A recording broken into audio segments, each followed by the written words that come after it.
ہم لوگ مسلمان ہیں، ہم شان وطن ہیں، حقدار وطن ہم ہیں، دل و جان وطن۔ سبحان اللہ سبحان اللہ۔ ہم نے تیرے پرچم کو بلندی پہ اڑایا، زنجیر غلامی سے بھی آزاد کرایا۔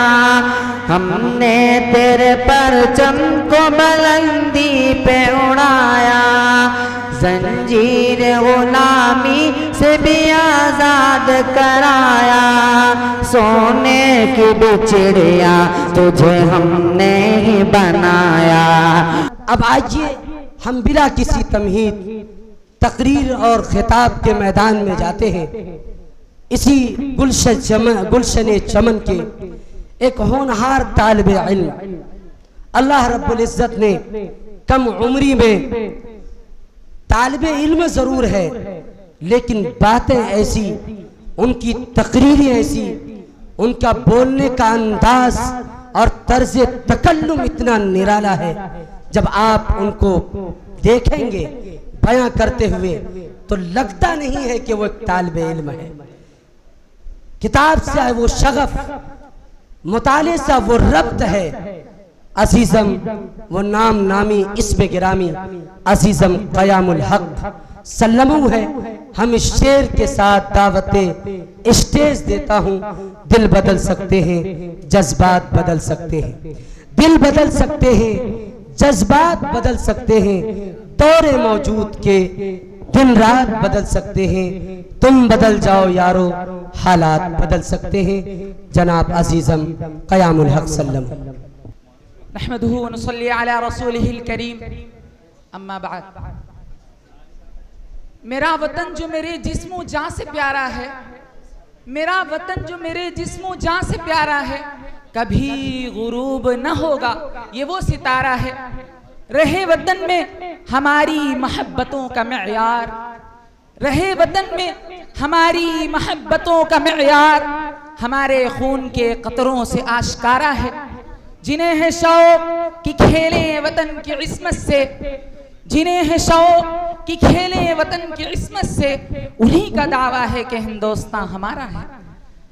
حضرات علماء کرام و دانشوران قوم و ملت، آج کے اس اہم دن کے موقع پر میرا موضوع سخن علماء کرام کی قربانیاں اور میرے خوابوں کا ہندوستان ہے۔ میرا یہ ملک ہندوستان اپنی آغوش میں ایسی ایسی چیزوں کو لیے ہوئے ہے کہ جس پر پوری دنیا فخر کرتی ہے۔ میرے دوستوں، جب ہندوستان کی مقدس سرزمین پر انگریزوں کا ناپاک سایہ پڑا تو وہ اپنی شاطرانہ و عیارانہ چالوں سے یہاں کے مالک بن بیٹھے۔ جب ہندوستانیوں پر ظلم و ستم کے پہاڑ توڑے جانے لگے، جب ہندوستانیوں کو غلام بنایا جانے لگا، ایسے نازک وقت میں جس شخص نے سب سے پہلے امن بغاوت بلند کیا، وہ شخص محدث کبیر، امام جلیل، رسول اولیاء، فخر چمن، نازش وطن شاہ عبداللہ ابن عبدالعزیز محدث دہلوی ہے۔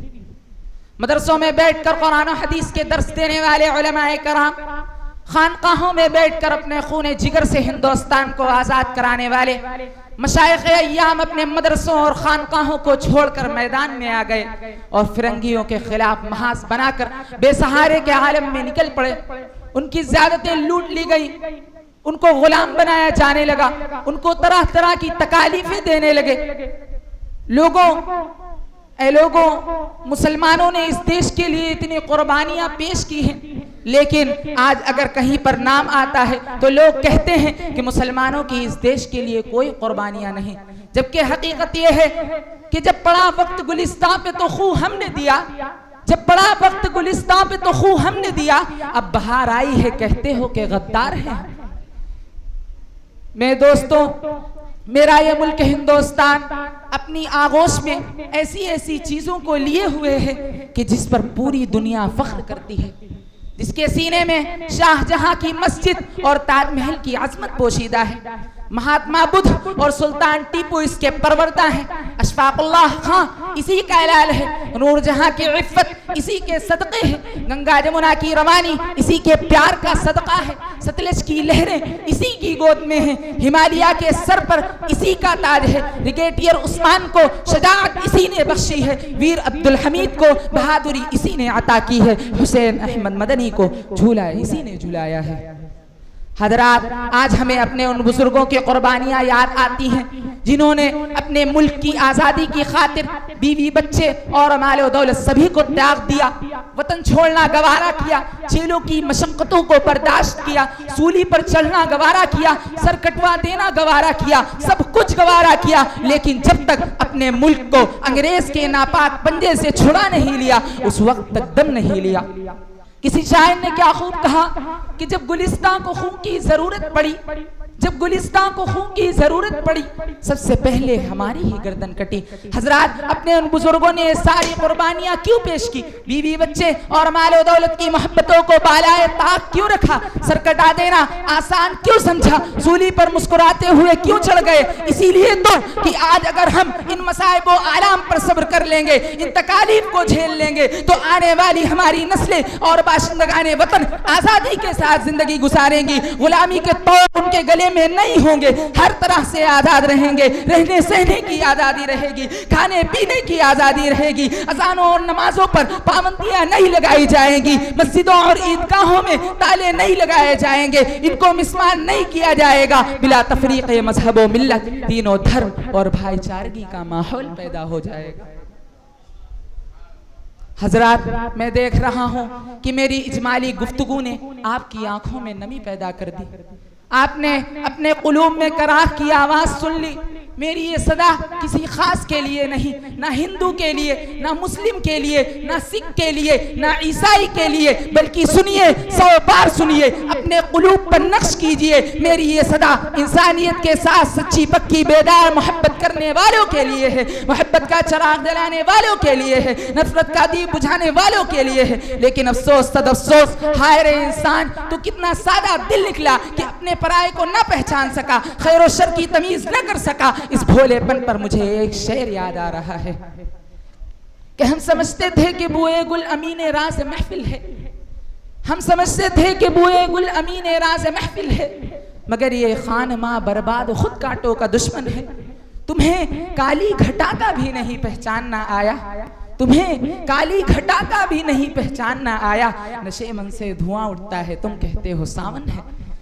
मेरे दोस्तों, आइए आज मिलकर कुछ अहदो पैमान करते हैं, अपने खूने जिगर से दिल के अरमान रकम करते हैं और इंसानियत से हमदर्दी रखने वाले इस अज़ीम शान इजलास में बज़ुबान हाल ये वाज़ह कर देना अपना अखलाकी फरीज़ा तसव्वुर करते हैं कि मेरे ख्वाबों का हिंदुस्तान क्या होगा।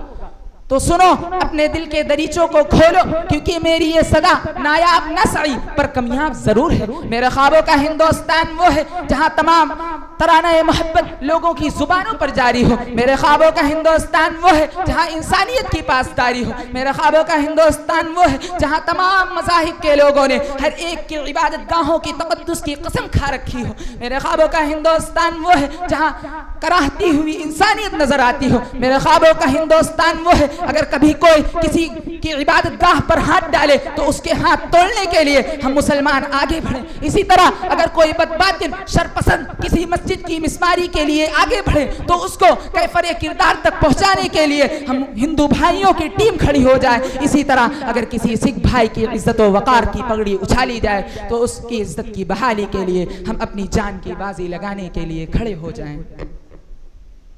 हजरात, जो शख्स मेरे नजरियात की खिलाफ वर्जी करेगा मैं उसे परमला इंसानियत का दुश्मन और हैवानियत का आलम बरदार करार दूंगा और उसे सरेआम जालिम और जाबिर आया करूंगा।